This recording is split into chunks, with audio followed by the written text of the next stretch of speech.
Sobat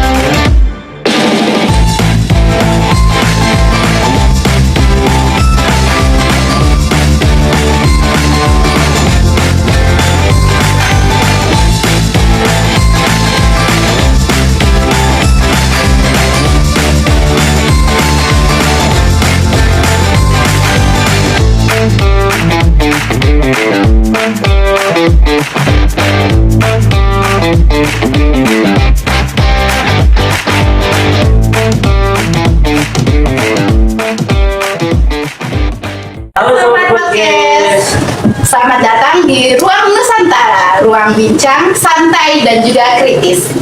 Jadi hari ini saya, Tresya Devanti Larantukan, bersama rekan saya Carolus Liatlengo, akan berdiskusi terkait dengan isu-isu sosial politik yang ada di Indonesia. Jadi hari ini kami akan berbincang terkait dengan isu-isu sosial politik yang ada di Indonesia bersama teman-teman dari Universitas Nusa Tenggara, Program Studi Pendidikan Pancasila dan Kewarganegaraan. Kepada teman-teman kami persilakan.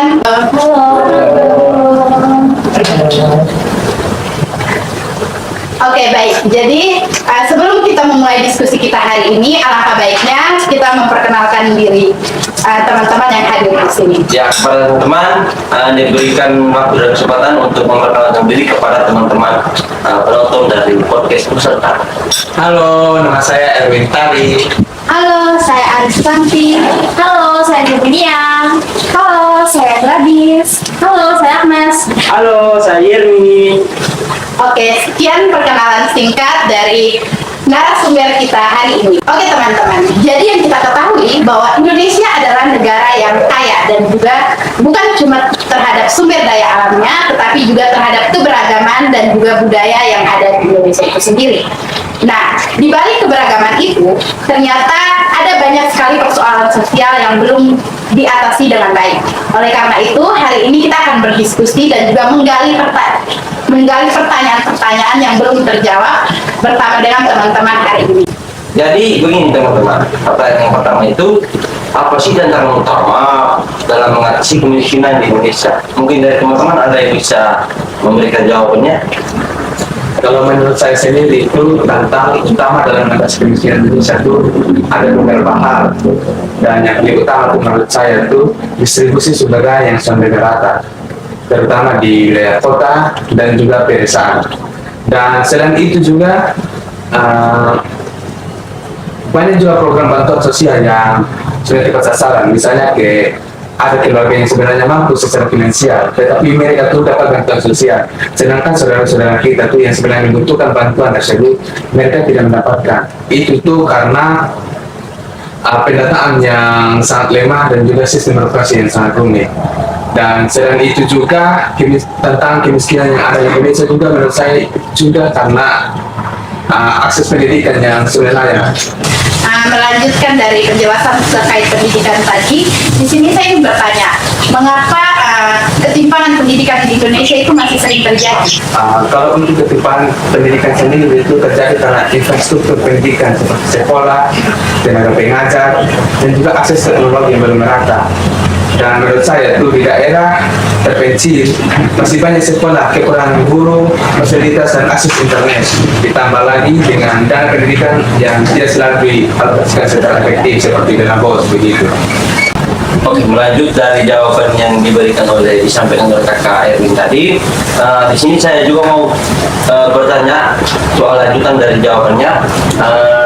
Jadi pertanyaannya itu begini, bagaimana sih media sosial mempengaruhi dinamika politik di Indonesia? Mungkin dari teman-teman ada yang bisa memberikan jawaban. Baik, kalau menurut saya media sosial sangat mempercepat penyebaran informasi, tetapi juga memperbesar potensi polarisasi politik. Banyak informasi yang tidak terverifikasi seperti hoax, menyebar cepat dan memicu konflik. Selain itu, politik identitas sering dimanfaatkan melalui media sosial untuk memikat masyarakat.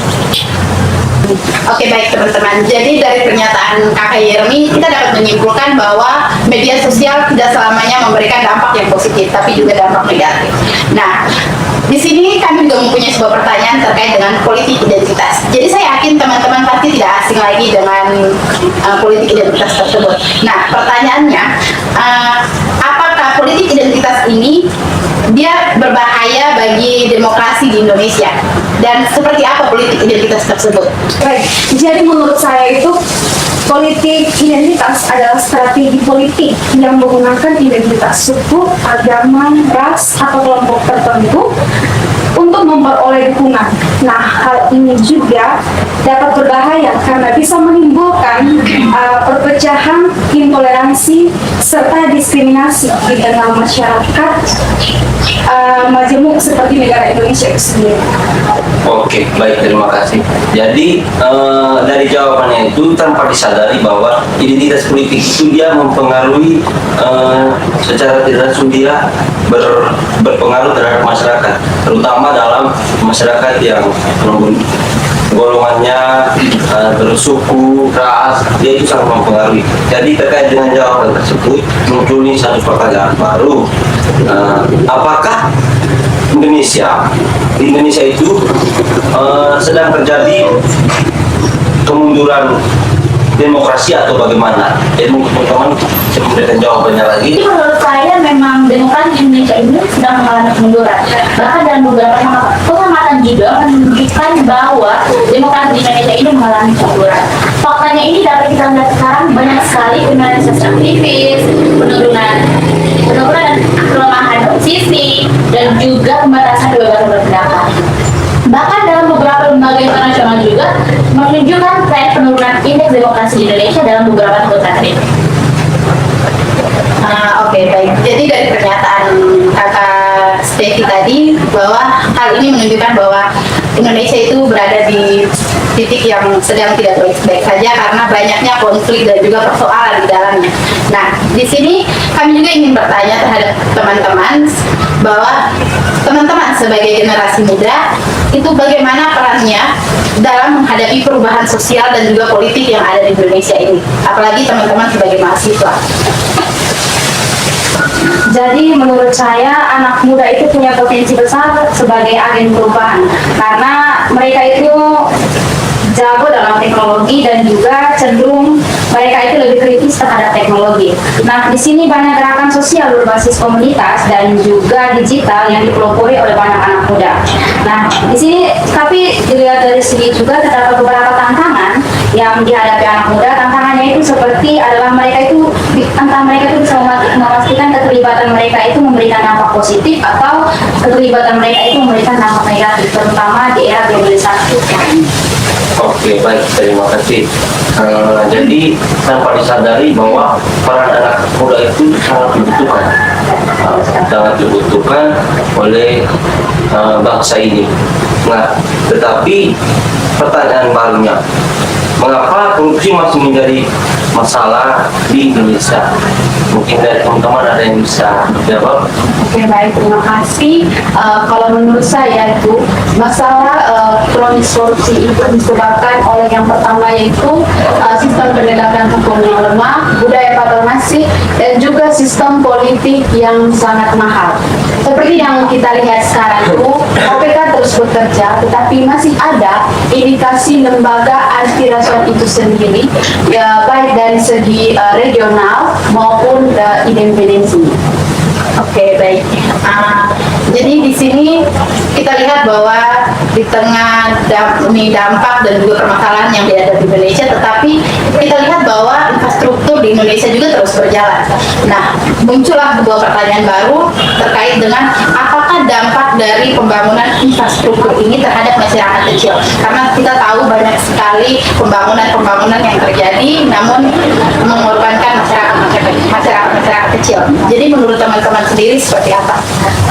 Jadi pembangunan infrastruktur yang sering terjadi di kota-kota besar seperti pembangunan jalan tol dan juga pembangunan bandara itu memang memiliki dampak positif terhadap pembangunan ekonomi. Tetapi selain itu dari pembangunan tersebut itu bisa memberikan dampak negatif, terutama bagi mereka yang tinggal di sekitaran daerah situ, karena dari pembangunan tersebut mereka bisa kehilangan mata pencarian atau bahkan warga-warga di sekitaran situ itu mereka tidak ingin mengambil bagian dalam pembangunan yang ada di situ karena mereka merasa bahwa kalau misalkan tempat tinggal kami diambil, kami ikut berpartisipasi dalam pembangunan itu. Jadi seperti itu. Oke, baik. Jadi dari jawabannya di sini kita bisa lihat bagaimana masyarakat itu berperan mengambil bagian atau kata lainnya adalah toleransi, bertoleransi untuk ikut terlibat dalam sebuah pembangunan atau sebuah kegiatan.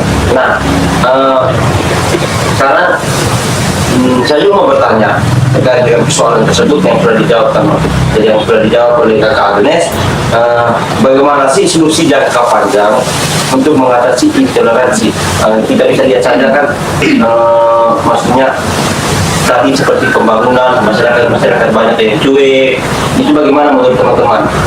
Jadi menurut saya solusi jangka panjang yang paling efektif untuk mengatasi intoleransi itu yang pertama ada pendidikan karakter dan juga multikulturalisme sejak dini.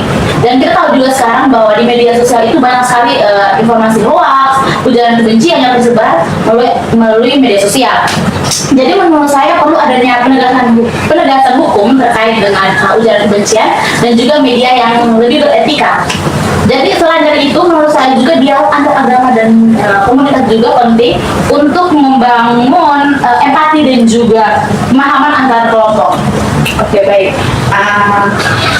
Jadi setelah melihat dari jawaban-jawaban Kakak Stevie tadi, di sini ada muncul pertanyaan terakhir kepada teman-teman terkait dengan program bantuan sosial yang diadakan pemerintah.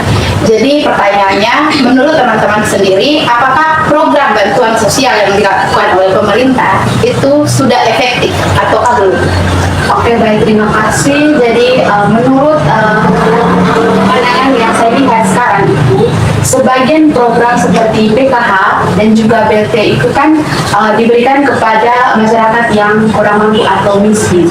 Tetapi efektivitasnya masih terbatas oleh birokrasi, terus data yang tidak akurat dan juga penyalahgunaan. Jadi menurut saya itu evaluasi dan juga transparansi harus terus diperkuat. Oke teman-teman, jadi sekian pertanyaan-pertanyaan yang sudah kami berikan. Jadi di sini kami sedikit menyimpulkan untuk teman-teman yang di rumah yang menonton, jadi bahwa program bantuan sosial di Indonesia yang dilakukan oleh pemerintah Indonesia itu telah membantu banyak masyarakat miskin di luar segala konflik dan juga persoalan yang dihadapinya.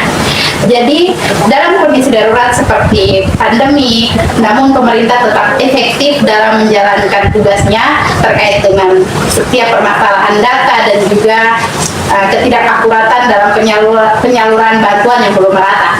Namun dapat dilihat bahwa pemerintah juga turut bekerja untuk tetap membantu masyarakat dalam segala konflik yang ada.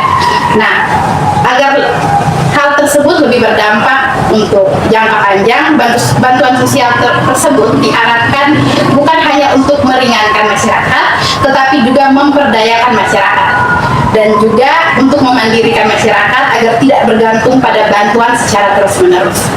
Oke, baik. Jadi sangat diperlukan adanya pendidikan dan pembangunan sehingga tujuan dari pemerintah, mimpi-mimpi masyarakat terkait dengan bangsa ini, Indonesia itu bisa terwujud kalau semuanya itu dilaksanakan dengan hati yang ikhlas, kejujuran dan transparansi, sehingga dia tidak boleh ada kendala, dalam hal pembangunan. Masyarakat juga saling bertoleransi masalah-masalah. Khususnya lagi dalam media sosial itu sangat disarankan bahwa masyarakat tidak boleh terlalu cepat mempercayai berita-berita hoax. Perlu juga untuk mencerna berita-berita yang dibagikan di media sosial. Oke, jadi sekian obrolan kami hari ini bersama teman-teman mahasiswa. Jadi semoga informasi yang kami berikan hari ini bisa bermanfaat bagi teman-teman di rumah. Sekian dan terima kasih. Bye.